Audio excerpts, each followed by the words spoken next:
एक बार गौतम बुद्ध अपने भिक्षुओं के साथ एक सभा में बैठे हुए थे। उस सभा में बुद्ध के चाहने वालों से ज्यादा उनके विरोधी थे। जिसने सभा का आयोजन किया था वह भी बुद्ध से ईर्ष्या करता था। सभा का आयोजन राजा के महल में हुआ था, इसीलिए राजा के सभी मुख्य लोग उस सभा में उपस्थित हुए थे।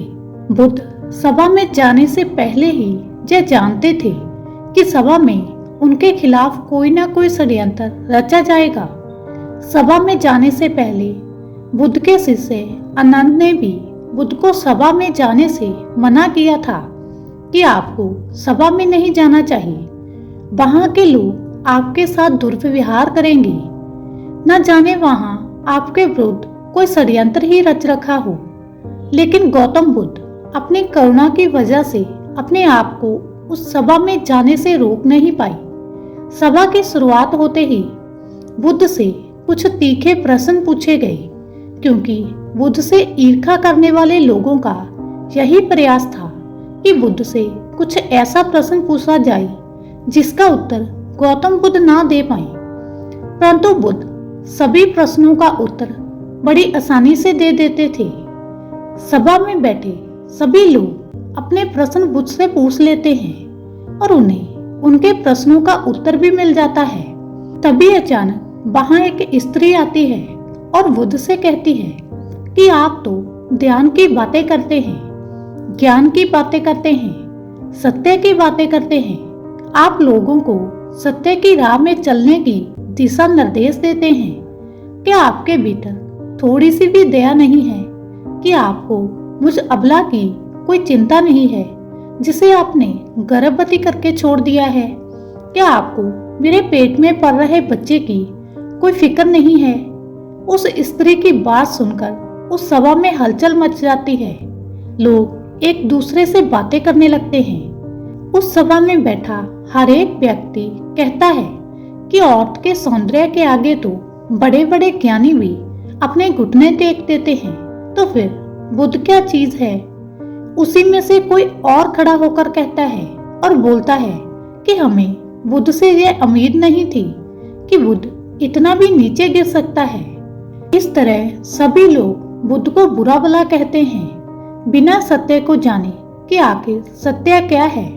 जब सभी लोग अपने मन की भड़ास निकाल लेते हैं, तब राजा कहता है कि बुद्ध, आप अपनी सफाई में कुछ कहना चाहोगे? और वह राजा भी बुद्ध से ईर्ष्या करता था। वह चाहता था कि कैसे भी बुद्ध बदनाम हो जाएं। जहां पर एक और बात आपको समझनी चाहिए कि इस सारी घटना का बुद्ध पर कोई असर नहीं था, ना ही लोगों के शब्दों का और ना ही उस स्त्री के द्वारा लगाए गए झूठे आरोप का, क्योंकि बुद्ध सत्य को जानते थे। वे अपनी नजर में सही थे। सूत्र यही है कि चाहे पूरी दुनिया आपके खिलाफ क्यों ना हो जाए, अगर आप अपनी नजर में सही हैं, अगर आप अपने आप को जानते हो कि आप सत्य के साथ खड़े हो, तो आपका कोई कुछ नहीं बिगाड़ सकता। सभा के सभी लोग संदेह में थे। राजा बुद्ध से सफाई मांगते हैं। बुद्ध उस स्त्री से कहते हैं कि पुत्री, इस पूरे ब्रह्मांड में केवल 2 ही लोग हैं जो इस सत्य को जानते हैं कि तुम सत्य कह रही हो या असत्य। इससे पहले कि बुद्ध कुछ और कहते, वो स्त्री बुद्ध से अपनी नजरें चुराने लगी। बुद्ध कहने लगी कि असत्य का सहारा लेने के कारण तुम्हारे भीतर डर का जो बीज बो रहा है, अब यह बीज जैसे जैसे वृक्ष बनेगा वैसे वैसे तुम्हारी समस्या बढ़ती जाएगी। सभा का एक व्यक्ति उस स्त्री से कहता है कि तुमने बहुत बड़ी बात कही है। क्या तुम जानती हो कि अगर ये गलत साबित हुआ तो तुम्हें क्या सजा दी जाएगी? उस व्यक्ति की बात सुनकर उस स्त्री के हाथ पैर कांपने लगे और वह तेजी से वहां से दौड़ने लगती है। तेजी से भागने के कारण उस स्त्री ने अपने पेट में जो गठित बांध रखी थी वह जमीन पर गिर जाती है और सत्य सबके सामने आ जाता है।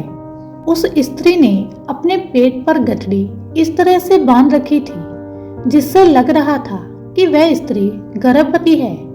राजा उसी समय उस स्त्री को बंदी बनाने का आदेश देता है, लेकिन बुद्ध के कहने पर उस स्त्री को क्षमा कर दिया जाता है। एक बात हमेशा याद रखें, आपका धैर्य और आपका अपनी नजरों में सही होना आपको बड़ी से बड़ी समस्या से बचा सकता है। इस बात से कोई फर्क नहीं पड़ता कि कितने लोग आपके खिलाफ हैं। फर्क इस बात से पड़ता है कि क्या आप अपने साथ हैं। दोस्तों, आशा करती हूँ कि गौतम बुद्ध की इन बातों को आप अपने जीवन में अमल करेंगे। अगर वीडियो अच्छी लगे तो इसी तरह के मोटिवेशनल वीडियो देखने के लिए चैनल को सब्सक्राइब करें। धन्यवाद।